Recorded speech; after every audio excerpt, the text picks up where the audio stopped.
আকাশটা পরিষ্কার না? পরিষ্কারই তো দেখা যায়। কিছুক্ষণ আগেও কিন্তু আকাশ মেঘলা ছিল, হুট করে আলোকিত হয়ে গেছে, খেয়াল করছোস? মনে হইতেছে না যে দিনের বেলাও আসমানে চাঁদ উঠছে? ও এইটাই কথা। আসলে সুন্দর মানুষ থাকলে আশেপাশে সব কিছু সুন্দর লাগে, সব কিছু ভালো লাগে। এমন সুন্দর মানুষ যদি নিজের করে পাইতাম, এই নদীর পাড়ে দাঁড়াইয়া মনের কথা ভাগাভাগি করতাম। কত আশা, কত স্বপ্ন। কথাগুলো মনে হয় তোরই বলতেছি।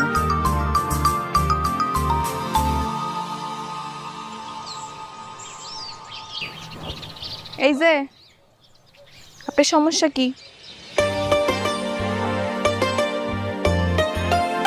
আমারে বলতেছো? আপনি আমারে তুমি কইরা কইতেছেন? আপনি কি জানেন এর পরিণতি কি হইতে পারে? কি করবো কও, একটা ঝামেলা হয়ে গেছে। একজনের না খুব মনে ধরছে, খুব পছন্দ হয়েছে।